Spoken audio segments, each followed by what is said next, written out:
Tonight, our fourth session of the 11th commandment, and we'll catch you up to that 11th commandment in just one moment. Our fourth session is called Inside the Cup. I almost had a knee-jerk reaction to play the Bill Murray scene from Caddyshack where he says it's in the hole to try to confuse you all. It has nothing to do with golf at all. So our theme is Inside the Cup. In our first week, I'm not going to go through these, but we did hopefully you saw it as a creative way and a user-friendly way to interpret the 10 Commandments, certainly not varying from what they say, but trying to make them a little more speaking in the rather than the King's English, speaking in today's words to get you there. As an example, the first commandment, I wanted you to understand what he was saying to you is simply this: I am the only God you need. And then I use the phrase from I am that I am enough. And then the next one was about graven images. Don't try to recreate me. I am enough. I'm not going to go through all 10, but we reviewed the first 10 to build the foundation for the 11th commandment. With no disrespect to anything, this was just a commandment that lived in our home. With our children, Candace and I continue to reinforce this simple commandment so that our children could understand the message of Christ. And it was simply this: be nice. The 11th commandment is this: be nice. Nothing more, nothing less. But we believe it's critical. What we talked about that particular night is the journey all of us have been on the last year, and the difficulty navigating through this. Different ideas, different interpretations of what we were going through. Is this disease real? What's going on? Then we had the political setup that we all kind of worked through, if we can call it that. Just everything was so tense. So my thought was, in the 5 stages of grieving, because we're suffering from loss, and I tried to articulate all those losses. Loss is not always just death, but it's so much more. So at the multiple things that we lost over the last year, I believed we were a nation grieving. And if you go through the 5 steps, the second step of those 5 steps of grieving is anger. And my belief is we are a nation that has been stranded in the anger stage. The phrase that's used is arrested development. We are stranded in anger. And it's manifesting itself in multiple ways. And so if ever there was a time for the 11th commandment, it's now, to be nice. That was the second week. Last week, I talked about being nice to others is a win-win-win situation. Others win when you're nice to them. They feel special, they feel appreciated, they feel loved. You win when you're nice to them, and you are literally healthier when you're nice to people. I'm not going to revisit last week's class, but I talked about the changes in our bodies even when we're kind and nice versus when we're angry and we store up that anger. And so being nice is actually a win for the person who's being nice, not just the one receiving, but the one giving. And then third, most importantly, God wins when you're nice because his family grows. People are attracted to those who are nice. They're drawn to you. You redirect them to Jesus Christ, and everything grows in a beautiful manner. So last week was win-win-win. This week is Inside the Cup. So let's explore what that means. A group of alumni, highly established in their careers, got together to visit their old university professor. Conversations soon turned into complaints about stress and work and life. Tell me if this doesn't sound familiar to all of us. Offering his guests coffee, the professor went to the kitchen and returned with a large pot of coffee and an assortment of cups. Porcelain, plastic, glass, crystal, some plain looking, some expensive, some exquisite, and he told them to help themselves. When all the students had a cup of coffee in hand, and the professor waited, once he saw everyone had taken their coffee, he said this: "If you noticed, All the nice looking, expensive cups have been taken up, leaving behind the plain and cheap ones. While it's normal for you to want the best for yourselves, that is the source of your problems and your stress. Be assured the cup itself adds no quality to the coffee. In most cases, it's just more expensive. And in some cases, it even hides what you drink. What all of you really wanted was coffee, not the cup. But you consciously went for the best cups. And then you even began eyeing each other's cups. He continued, consider this. Life is the coffee. The jobs, money, position are the cups. Cups are simply the tools to hold and contain life. And the type of cup we have neither defines nor changes the quality of life we live. Or, said differently, but seek ye first the kingdom of God and his righteousness, and all these things, cups, that's what we're talking about, cups, and all these things will be added unto you. Take therefore no thought for the morrow shall take thought for the things of itself. Sufficient unto the day is the evil thereof. That means you have enough to worry about today. Just drink your coffee. Don't worry about which cup. Just drink your coffee is what that means. Or, said differently again, reach for the coffee. The porcelain and crystal cups will come later as add-ons to what is most important. What makes life robust is found, listen to this, in your spirituality, not your natural wants and desires. The fullness of life is found inside the cup. So our theme tonight is inside the cup.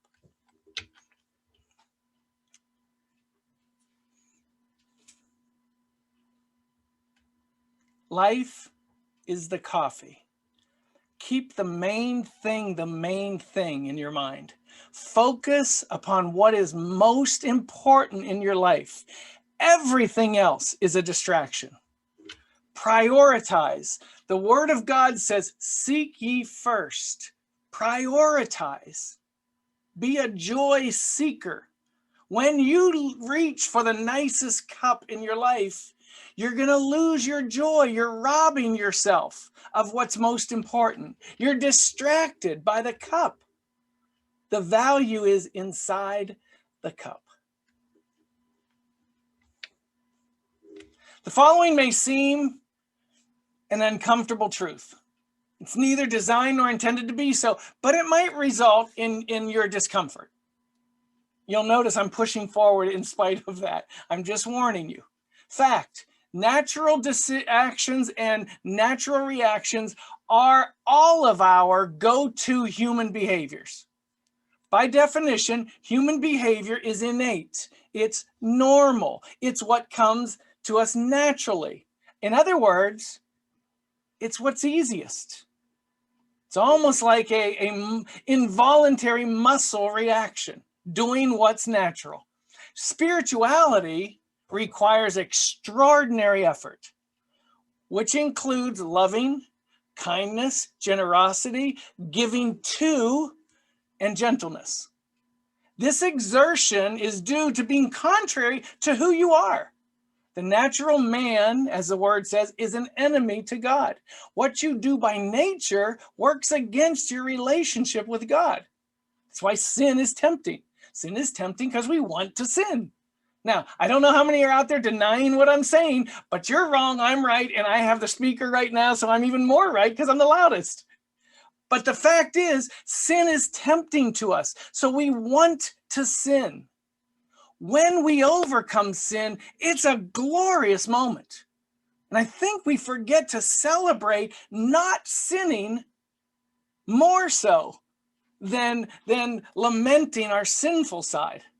And I want you to focus on celebrating your strength because it's an extraordinary exertion when you lean into your spirituality. Okay, so the exertion is due to being contrary to your nature. Watch, I told you before, loving, kindness, generosity. Watch what our natural side does. Hating, mean-spiritedness, taking from rather than giving to, harshness rather than gentleness. That's who we are in our core. Our heroes, now here's the twist that might be uncomfortable. Our heroes are rarely soft-spoken and kind-hearted. Instead, we choose to follow direct, crude, unforgiving personalities. We mistake these behaviors for strength, but actually, those are ordinary, involuntary responses. In other words, they're effortless. Strength is required to overcome normal behavior. Exertion, effort, self-control, and fortitude are needed just to simply be nice.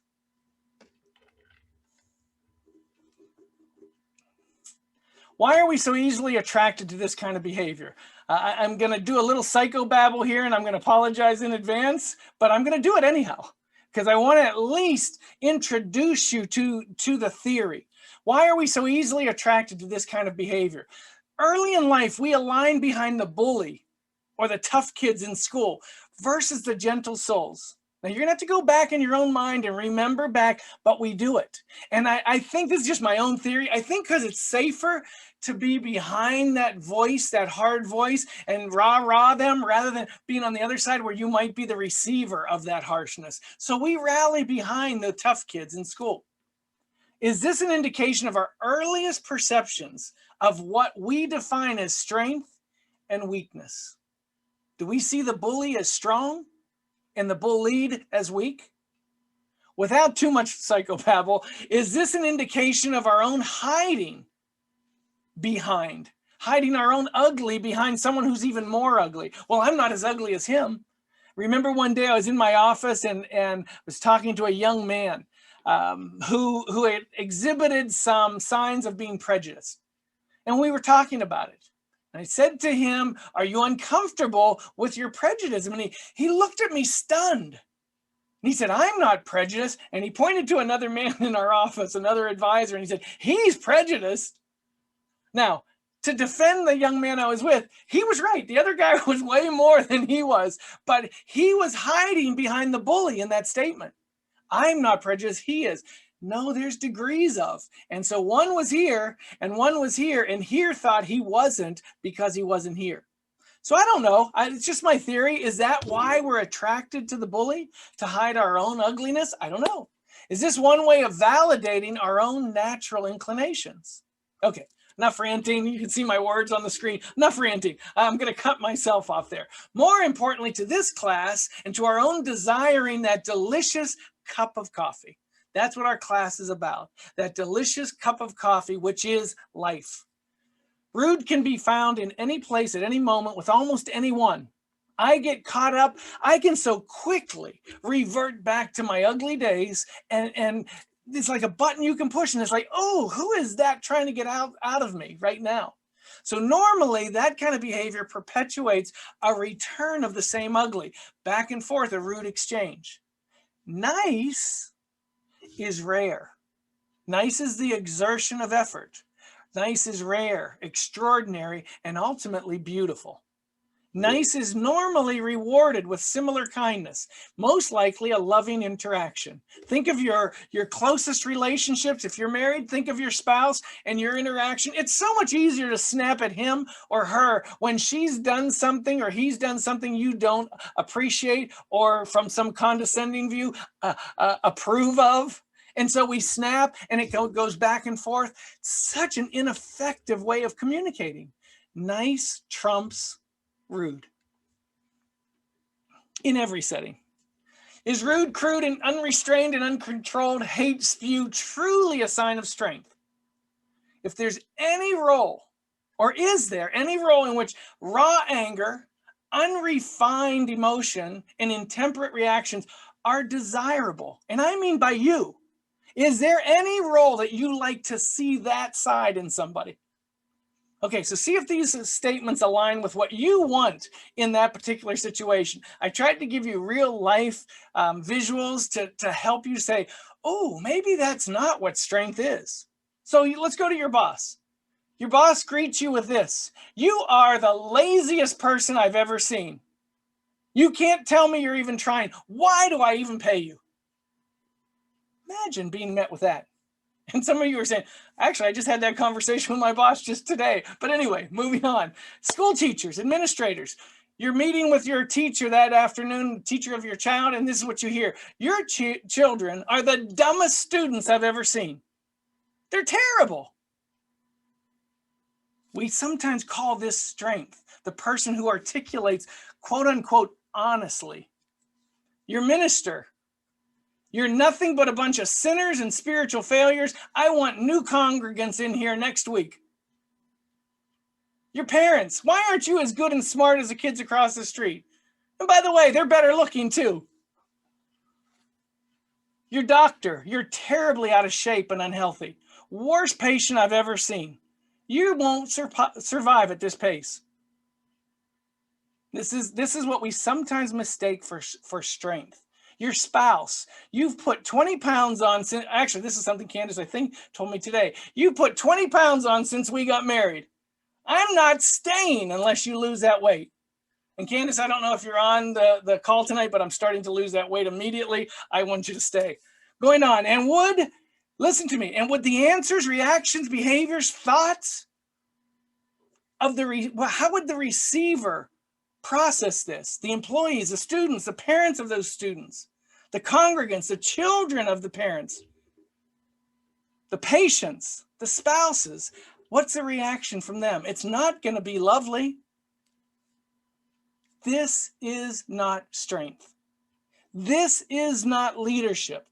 This is nowhere near a representation of Jesus Christ.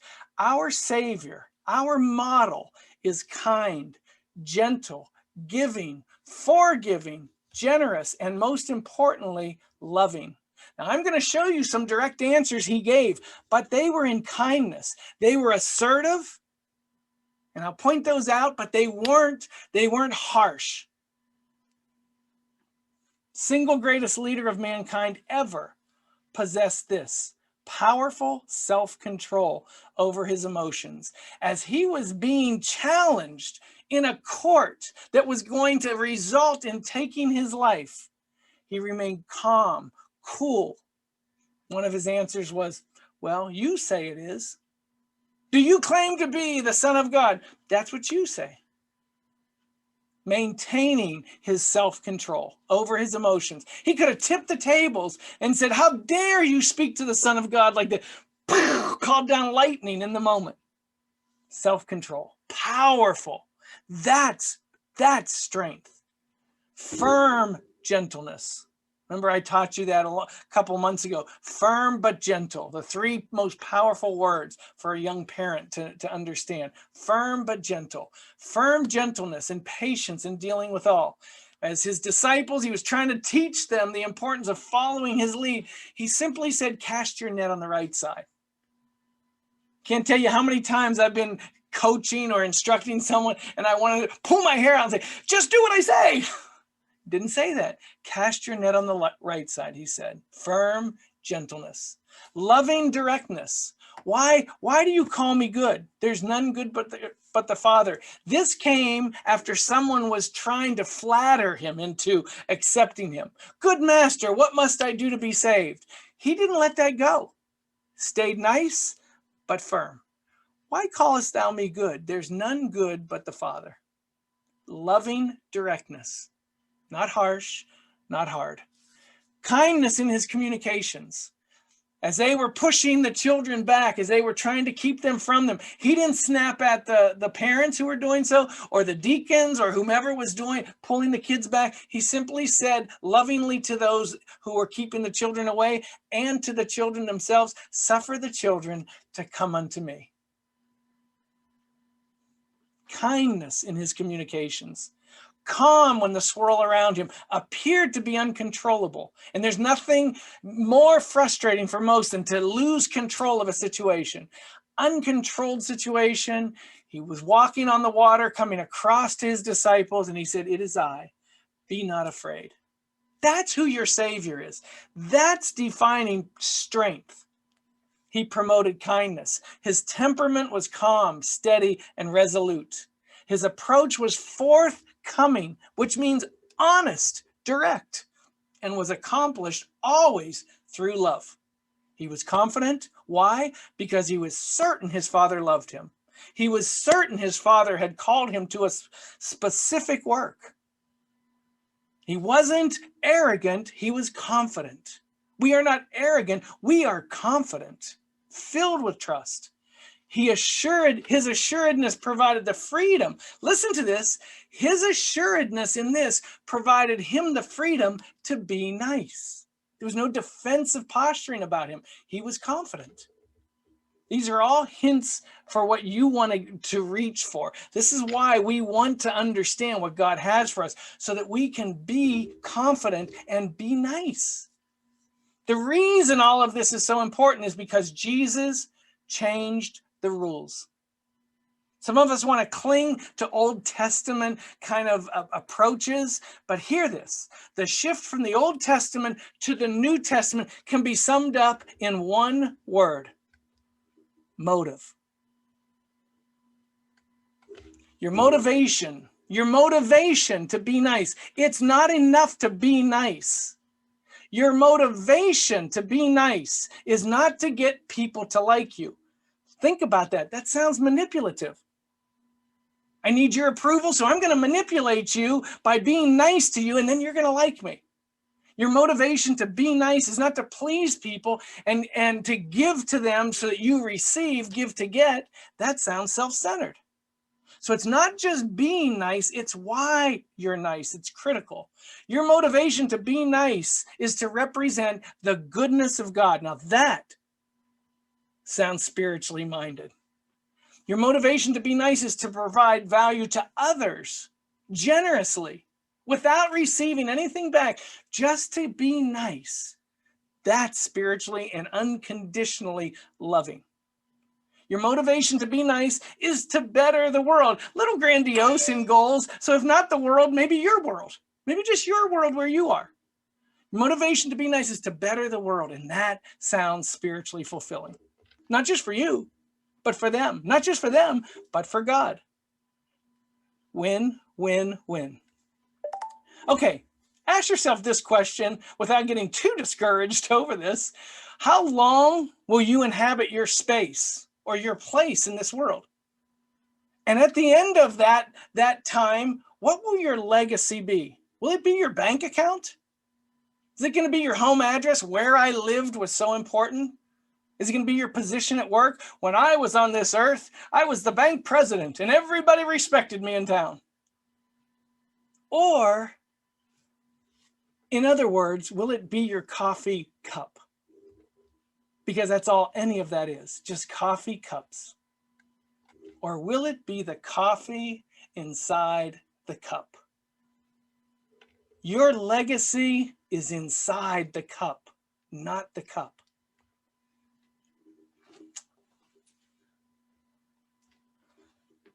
So what is that coffee inside the cup? If life is the coffee, how can we affect one another? Are we the additives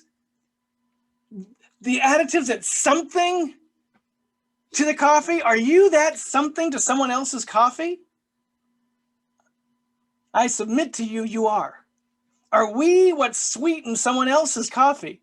Are we the value add to a plain black cup of coffee? And by the way, if you like black coffee, are we at least that extra shot of caffeine?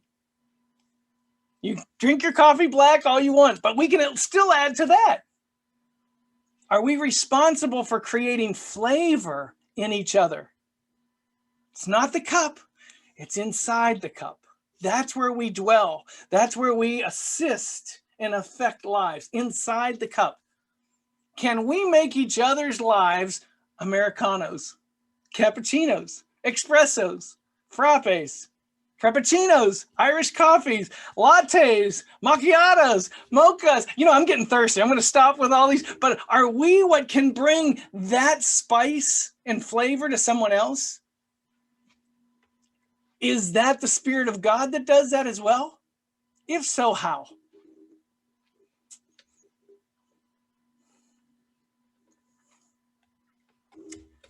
God bless you, Mr. Rosewater. And the subtitle underneath it is called Or Pearls Before Swine.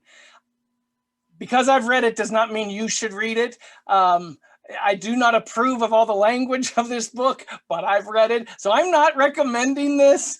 Be sure of that. I'm just going to give you a couple quotes, but I love Kurt Vonnegut. So understand that he was an author that affected and changed many people's walks.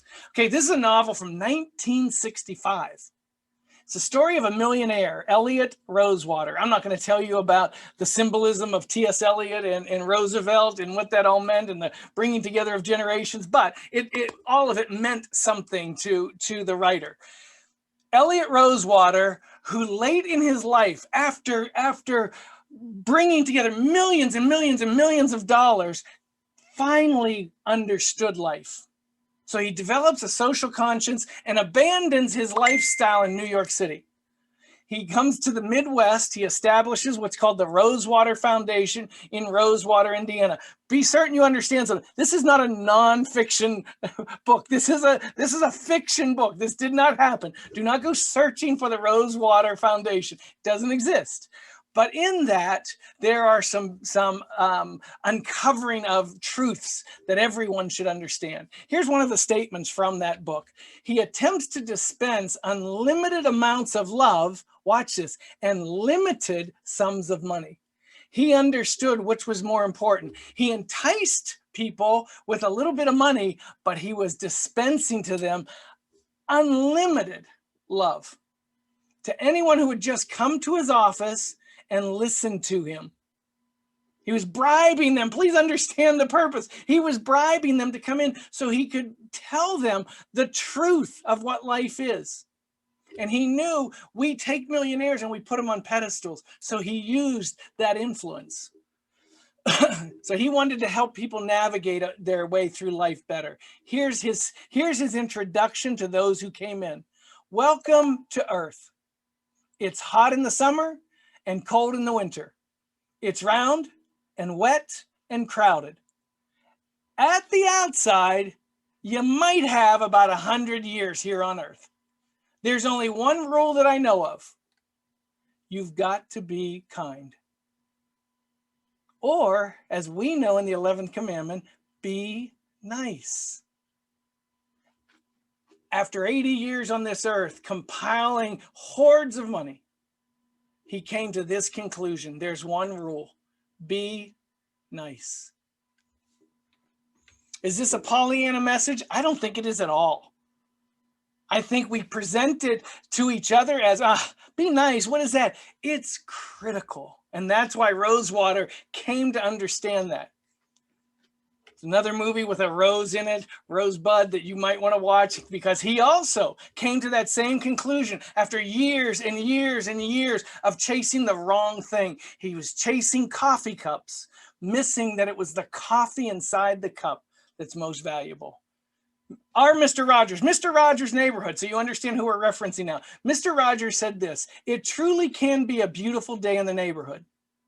Imagine what our real neighborhoods would look like if each of us offered, as a matter of course, just one kind word to one other person. Mr. Rogers said, be nice. But Mr. Rogers wasn't done. He also said this: a path, this was his path to being successful in life. There are 3 ways to ultimate success. I would write these down if I were you, because Mr. Rogers had it down. 3 ways to ultimate success. Of course, the first way is to be kind, be nice. The second way is to be kind, be nice. The third way is to be kind, be nice. This is truly and literally his pathway for success in life. Be nice. The case tonight for the 11th commandment is nearly complete, which is a nice way of saying to myself, the message is incomplete. So we're going to get it done. Be nice has been presented through a cup of coffee. Primary focus, what's inside the cup, is what defines the quality of life, or a life well lived. Consider a cup of coffee and take yourself to early in the morning. Often the first cup of coffee is spent in solitude. The first cup of coffee is enjoyed. This is kind of the FUBU moment. The first cup of coffee is enjoyed by you, for you. For those of you who are white, FUBU is for us, by us. I know it's not a brand that some of you may know, so I wanted you to understand when I said the FUBU moment. By you, for you. That's how that first cup of coffee is spent. The case tonight ends with the issue of when to whom to be nice. I'm going to say that again so you understand. The conclusion for tonight's message ends with the issue of when to be nice and to whom to be nice for tonight's class. Before you can be nice to others, you absolutely must be nice to you. So that means when Terry Tuna reads this, I'm telling her, be nice to yourself. Charity Lombardo, be nice to yourself. Ken Lombardo, be nice to yourself. I'll stop roll call, but I want you not to be confused on what I'm saying. Yes, I'm telling you, the message tonight ends with this. Be nice to yourself. And I'm going to support that scripturally. Our behavior always flows through, always. Everything you do should go through a litmus test that Jesus Christ created.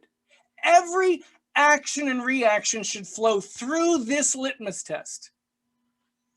When he was asked to prioritize life's standards, he identified the most important commandment by identifying the most important commandments. He took some liberty when he was asked to give the most important commandment. He gave two. And he gave it through a direct, succinct answer. Love. Unconditional love. But note, he presented this as more than just a dictate without parameters. He said what to, how to, why to. The order, the application, and the purpose to his answer. Then one of them, and it's key to read this part of this scripture, then one of them, which was a lawyer, asked him a question, watch this, tempting him. And saying, Master, and there's the flattery, Master, which is the great commandment in the law? He saw the purpose. He saw everything that this man intended. He quickly reviewed all the commandments. And I think I told you about the 613 mitzvos. It's not just the 10 commandments. It's numerous commandments that he chose from when he said this.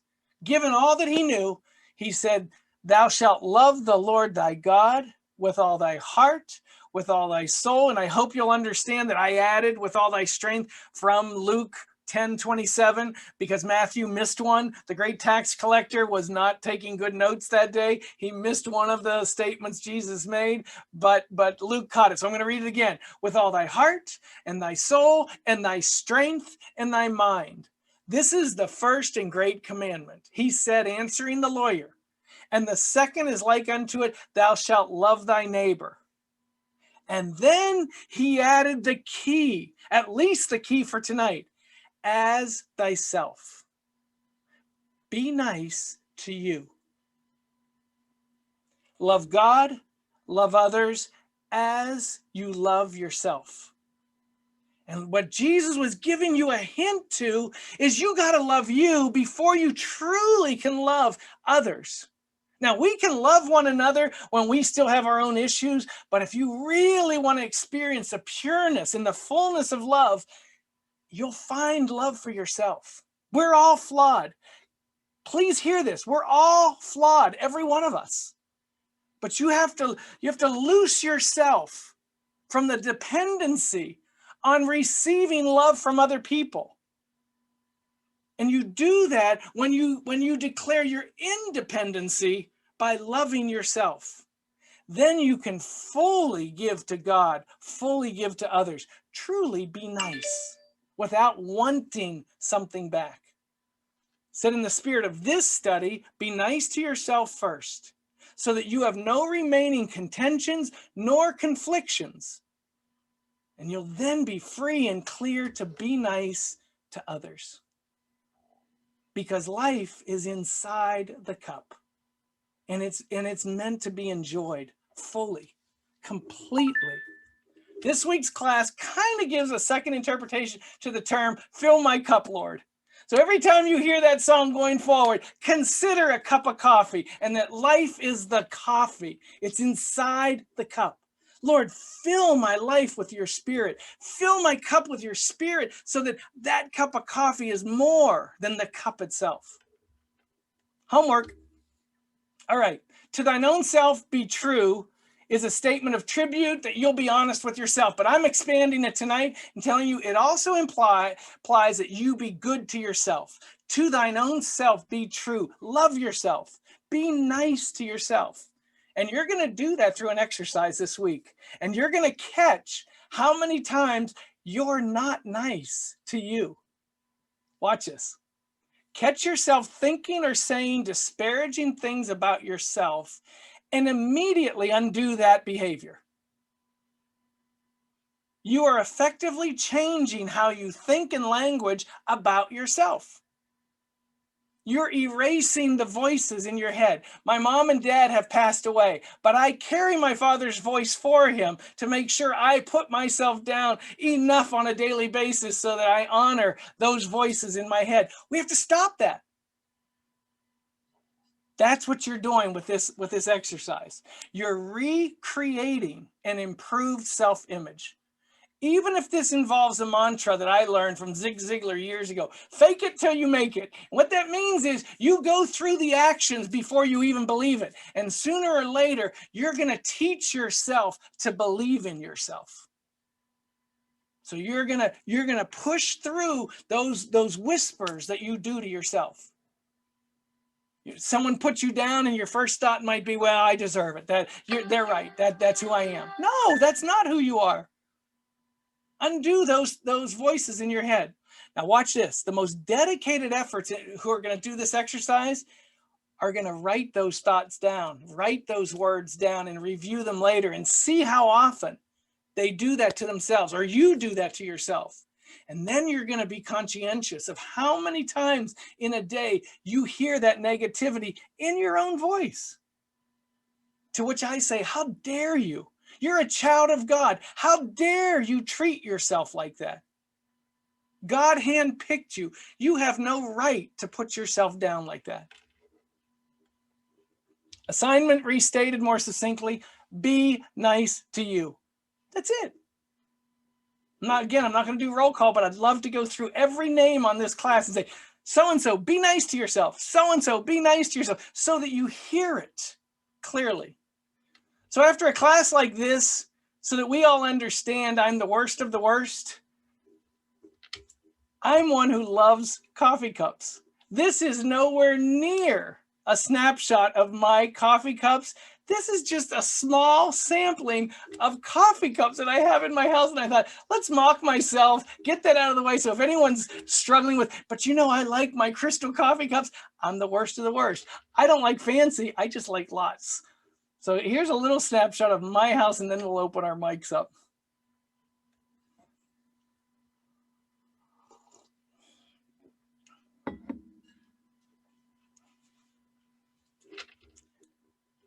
Those are literally just from my office downstairs. That has nothing to do with my coffee cups upstairs. So understand something. This message is for me. It's inside the cup that's most important. May the Lord bless each one of you. Let's open our mics. I'll stop sharing so that we can talk to each other and see each other on screen.